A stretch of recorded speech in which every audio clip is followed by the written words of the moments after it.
Alright, we got one package today. We'd like to open it here. It's a little stubborn.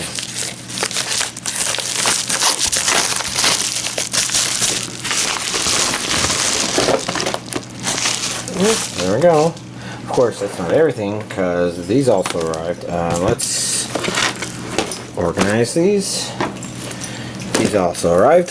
First of all, I decided to get Captain Toad's Treasure Tracker and Hello Neighbor for the Switch, because GameStop's giving away Poiple. A shiny Poiple that isn't Poiple. Or purple. Now that's for a movie tie-in, and this is actually Hentai. Doctor Strange, the quest for the Silver Rainbow. So, this has got to be Doctor Strange's weirdest quest yet. Huh. Other than that, let's see. This arrived. I think this actually came out of. Well, okay. The series probably came out normal. Oh, maybe a month ago. I don't know. But this is, you know, the usual limited edition. Sentai Filmworks release that takes forever to come out. Armed Girls Machiavellism. I've never actually tried to say that word. Machiavellism. Anyways. Let's try to pull this off and take a closer look at this, because this is Region A, 12 episodes plus OVA on 2 discs. English dub. And here's the special features. I've been asked to take a look at these. Looks like our standard stuff. I guess I'll worry about that later. Hey, there's more to this anime. Not that I know what to make of it. She definitely is an interesting curiosity. That one-eyed thing is really cool. Not that he's bad, but yeah, she's pretty cool. Cool looking, that is. It's more of them. That eye thing. It's definitely piqued my curiosity. Disc 1, Disc 2.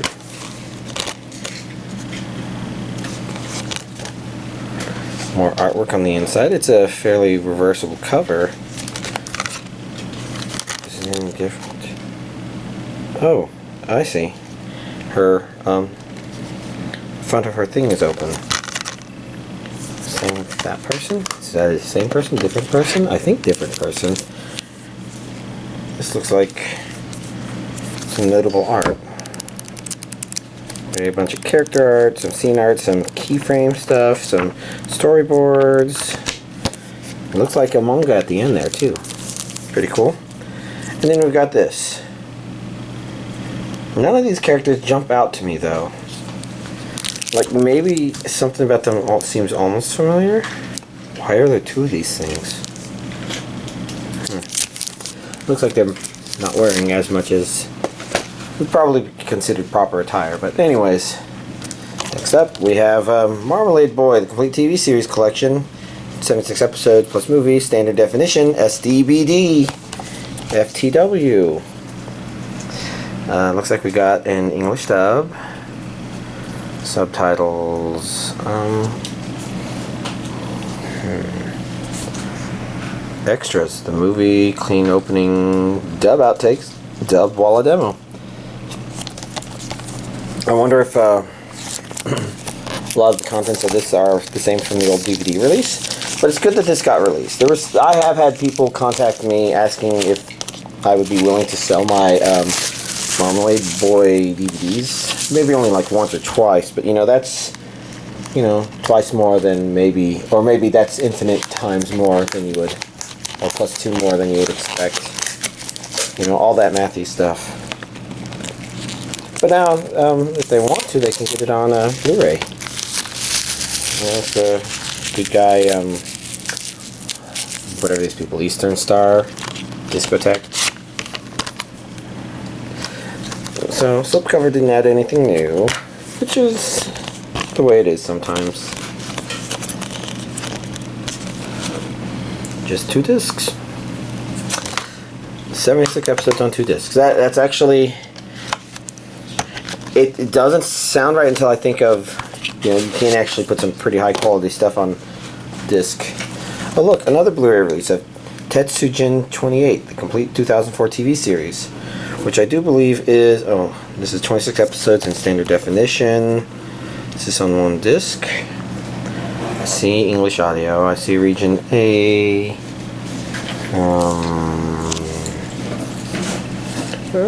Features, clean opening, clean closing.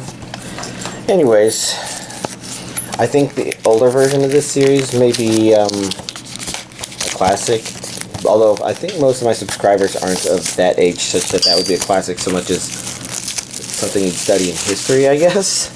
But yeah, old series version of this series I think got dubbed here in the States as Gigantor.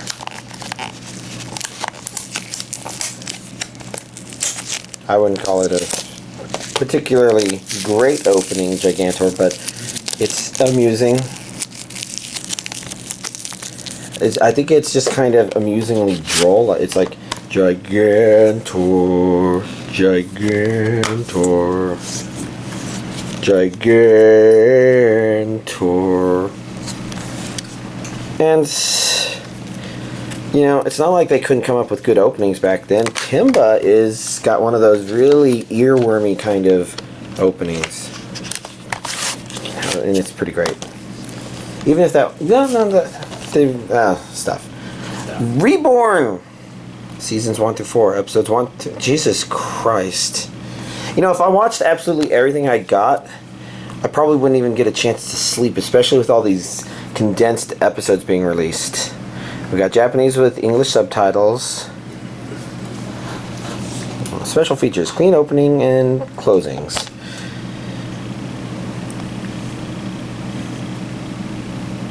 Baby's got a gun. What? It certainly looks intriguing. But I don't know. Like I said, there's 101 episodes. I don't know what I would do with myself.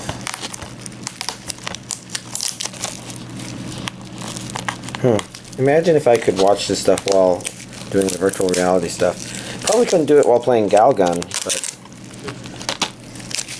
you know what? While playing VR chat, if you're just walking around patting lolly cat girls on the head and sticking your fist into giant floating worms.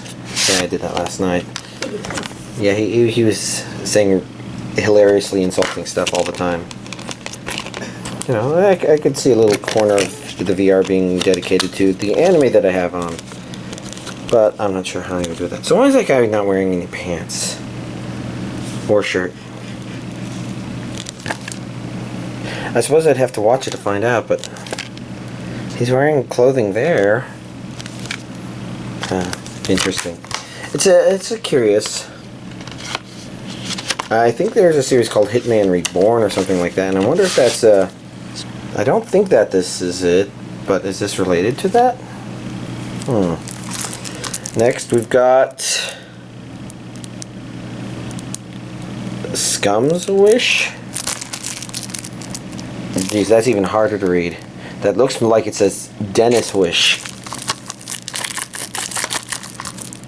So I guess this is Scum's Wish.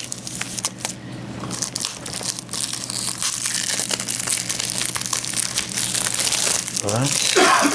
I'm looking at the back here, and it sounds like, I don't know.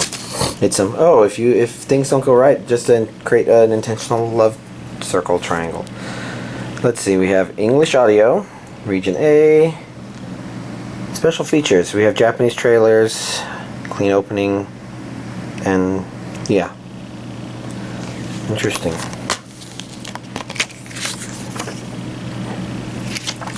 We got a high dive thing there, and then we've got some excellent. I do like it when there's watercolor versions of this anime stuff.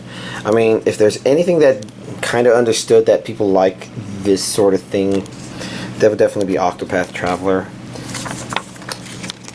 I swear they probably had some scientists working on it saying, okay, we need to mix this and this to make the most addictive thing ever. WorldEnd, what are you doing at the end of the world? Are you busy? Will you save us? I'm not sure where the I guess World End is kind of the title, and what are you doing at the end of the world? Are you busy? Will you save us? Is the rest of it. Obligatory taking the sticker off so we can see if there's a girl hidden under there. Shit, it's not coming off cleanly. There we go. Well, there's a covered thigh of this, or side of a thigh. Anyways, ooh, regions A and B. This could be imported. We got English audio. Where's included episodes 1 through 12? I'm trying to think where on here it even says. Oh, jeez, different person. She looks more lethargic than the last one. The last one wasn't even holding her sword. That's some impressive lethargy.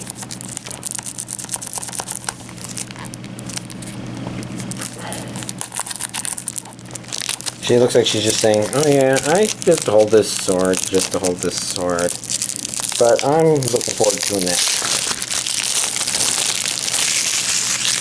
Maybe I'm just looking forward to a nap.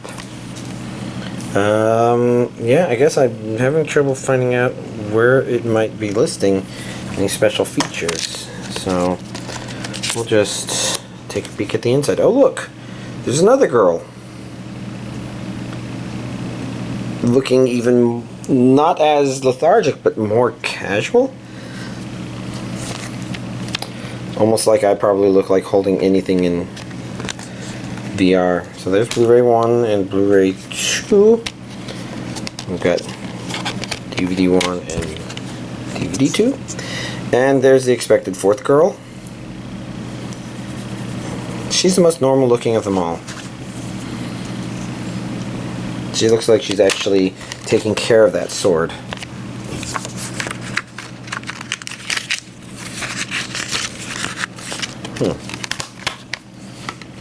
Alrighty. Next up we've got Monkey Magic, which I wasn't quite sure if this was anime, but it seems it probably is, especially since it's got Japanese audio. But I guess maybe part of the weirdness could just be that maybe the cover art is not traditionally, or not the normal cover for this. I don't know. There you go. It's being a little stubborn there. Oh, look. We've got a different cover on the other side.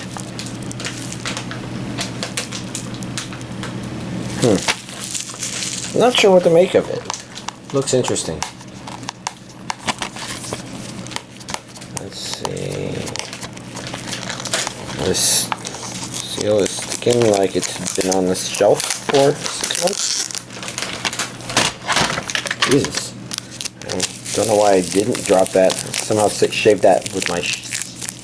That's not my shin, that's my thigh. Whatever. Monkey.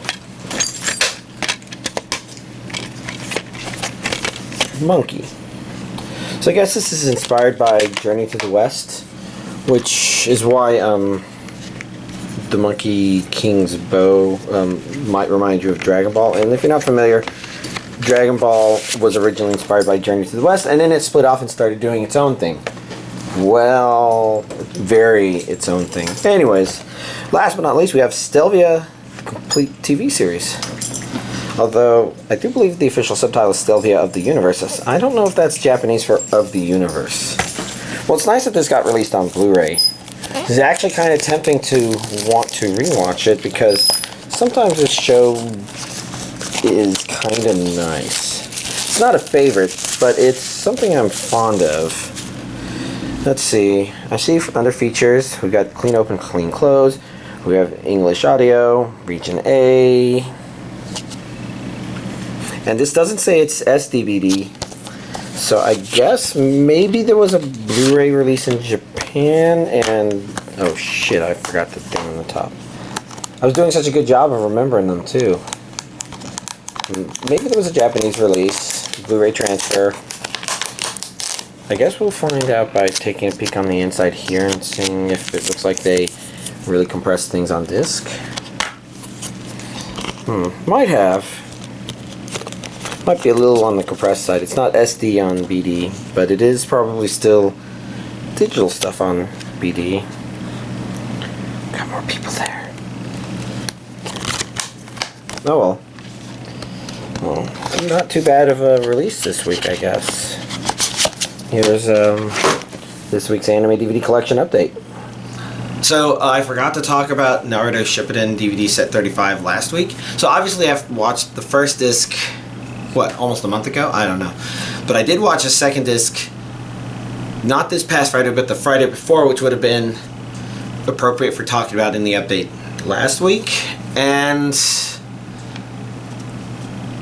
it was kind of okay, I guess. I think it demonstrated a real problem. The problem I was kind of talking about that it started doing, where it had a very interesting idea that it was doing in its time wasting, but of course it spent so much time there that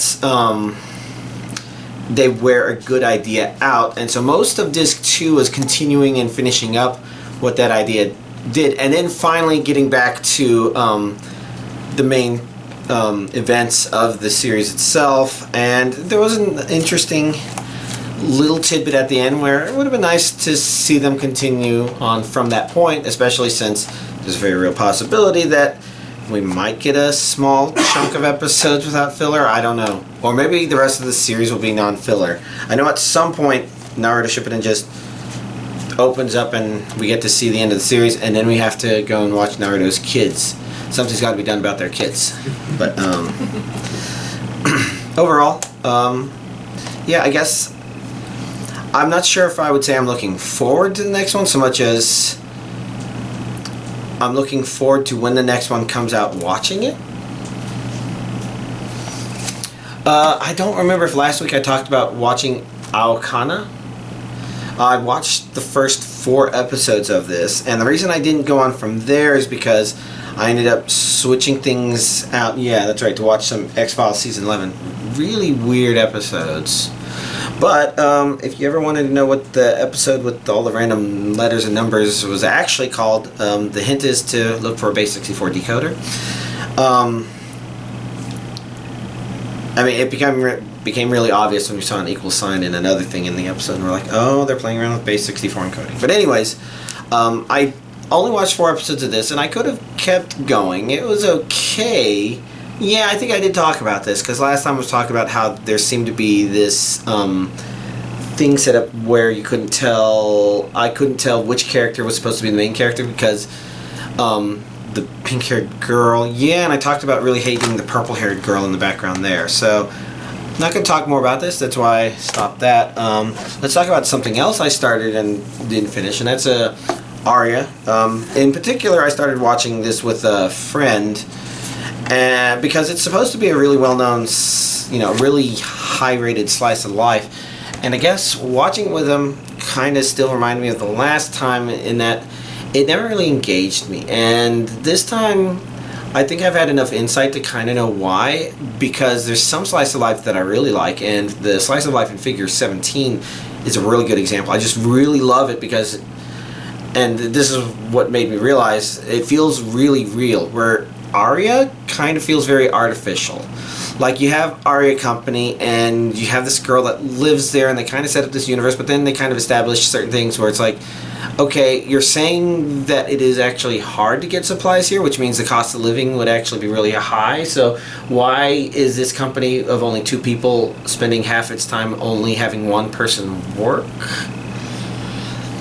Basically, I guess part of the reason Aria doesn't work for me is because, at least in these initial episodes, it feels like it's just, okay, well, these are characters and we're just going to have them do stuff, and it kind of feels like it's a one-track rail. It's like it's only got one thing it's trying to do, so it doesn't feel like it's necessarily got a good idea. It's just like, we're going to create characters and we're going to come up with convoluted excuses why they get to do whatever they want. Now, that's only 3 episodes, and that's only the first season, and there's multiple seasons, which is why there's this dilemma where I want to put more time into it, but of course at the same time, even putting 3 episodes in, 3 episodes is the recommended fair shake for a lot of anime. It's not engaging.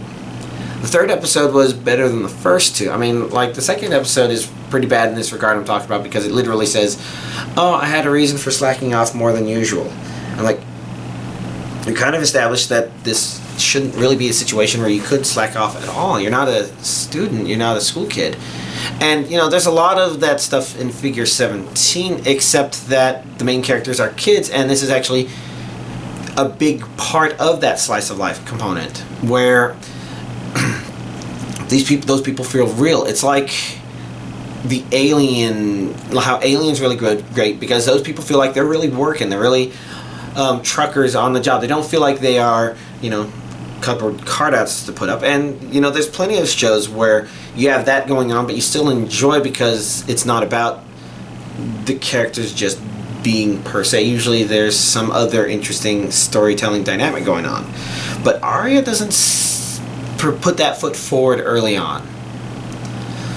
So I do want to put more into it, especially since I can background it. But first I have to reach a point where I can background it, because I watched the Saga of Tanya the Evil, and it's pretty great. What was I going to say? I'm not sure what exactly to say about it, because it's interesting, because as far as philosophical discussion stuff that goes on in anime, especially anime which tries to throw some kind of edgy stuff at you, this felt less edgy than a lot of it. Like, Parasite is really great. I really love Parasite. And one of the big problems I've said with that is there's this very shallow philosophy going on, which is also seen in other anime, especially this misunderstanding of the idea of just how powerful collection of entities working together for a common goal actually is. I mean, our own bodies are that. And a lot of these shows kind of conveniently overlook basic stuff like that to try and make a deep sounding point regarding social collection not necessarily having a benefit, when it's the complete opposite. I mean, that's one of the reasons humans are so successful. Ants are really damn successful because they do that as well. It doesn't just work on the micro level, it works on the macro level. And again, you know, compared to the other great apes, humans, there's this idea called the ape sphere, I think it was, the monkey sphere, where the idea is you can kind of get this idea of how big of a social collective a group or troop of primates would be based on body to brain ratio. And humans are around 200, which supposedly kind of correlates with, you know, groups growing that big in real life and then splitting off. I think the example was like churches tending to be, you know, getting up to that level when they're one social collective, and when they're not that, maybe they get bigger and do their own things. But I don't know. I'm digressing a lot. Saga of Tanya the Evil kind of begins with a philosophical discussion that, while not perfect, seems to more understand some of its own flaws in presenting them. And the point of them isn't to try to be deep, but to actually set up of the general premise of the show. So one problem with this DVD release is all the pictures of Tanya are like that. But there's a lot of great pictures of her, because she is this interesting juxtaposition of, oh, it's a cute blonde-haired, blue-eyed 9-year-old girl, and holy shit, she's a fucking sociopath who follows the rules. But, oh my god. So, there's this interesting dilemma there, and at the same time, I think they do a really good job of presenting the antagonist of the series being X, which, if you haven't watched the show, don't just watch the show if you want to understand what that means. But he seems like a dick, and I say he because it seems to mostly have a male voice, but it's an it, so it seems like a dick. And to a certain degree, you kind of want Tanya to show it up. You want, I don't know, there's all these fun elements that come together where It's a fun, surreal. I don't know. It's kind of hard to put a grasp on it. It is definitely very fun, and there's certain parts of it where I kind of worry about if it's going to keep my attention, but it does a good job of keeping my interest, not even just my attention. So it sounds like they're maybe making a movie sequel for the next portion of it, or does that finish the manga or something? I don't know. But I'm definitely looking forward to that. Of course, I'm going to be waiting a long time. Same problem with Overlord. I haven't even seen Season 2 yet. Season 3's in there. In any case, so I decided after watching an anime about a Japanese guy who dies and gets resurrected as a 9-year-old in an alternative universe where they have unfair advantages, partially due to their knowledge of the previous world. I decided to instead switch to another anime about a Japanese guy that dies and resurrects and is an overpowered 9-year-old in another world due to their knowledge of previous life. And it's definitely a very different anime. But it was, Knights and Magic was advertised on the first disc of Saga of Tanya the Evil, and actually looked fun. And it's really interesting because I think the anime to compare it with the most is actually that one where the guy has his cell phone in an alternate fantasy reality. I don't remember the name of it, but the name is probably somewhat close to that. And the basic idea is you kind of have the main characters who are kind of overpowered, but this one is a little less have fun because he's an overpowered individual so much as have fun because this person is actually an overpowered part of the world. To kind of give a good example, in Cell Phone, the people that start forming around him are just girls that are forming a harem around him. Right, he just encounters them, and you know he's super fucking lucky because he has super fucking stats. Whereas this one, he doesn't really have super stats per se. He just has fascinations and knowledge that are boosted by having done things in a previous world, and this current world just happens to augment some of that stuff. But these two people here on the cover, these are actually childhood friends, more or less, that he's grown up with. So. In Cell Phone, you know, you kind of enjoy, okay, here's this guy with his main party, and they go and they kick ass for the good of good, and everybody comes out happy and smiling, and it's fun in that way. And this kind of has that too, but less. Again, it feels a lot more natural because these two kids grew up with him, and so instead of just being, oh, they were powerful, but now they have a really powerful leader, they learned magic from him as little kids, and they grew up, and a lot of their mannerisms are instead about having grown up with him as opposed to, oh, yeah, he's just got a harem forming around him. In fact, it's not been very, I don't remember the word. Doesn't matter.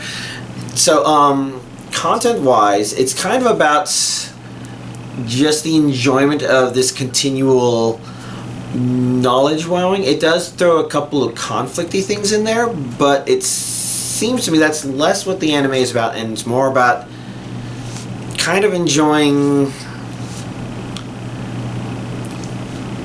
how the anime is trying to explore its own laws of physics, because, you know, it comes up with problems that are, you know, kind of, oh, this is a natural consequence of that, and this is a natural consequence of that. Nothing that's like, oh, that's a bad thing, but more like if you increase the size of a vehicle so that it can tow more things, for example, then it's going to use more gas in order to get somewhere. So it's that kind of engineering sort of consequences thing. Now, there's other stuff they set up that could be a long-term conflict, but I've been enjoying so far that hasn't been the main focus. Instead, they've found fun ways for the little universe around the main character to continue developing. So, I guess we'll have to see from there. And I guess that's the last thing I watched. Other than that, you know, I've been doing VR stuff, playing Monster Hunter. If any of y'all follow my Twitch stream, you already know that I'm still Monster Huntering. But I did watch a good amount of anime this time, so at least I'm losing sleep for a good purpose. Anyways, y'all, have a nice week.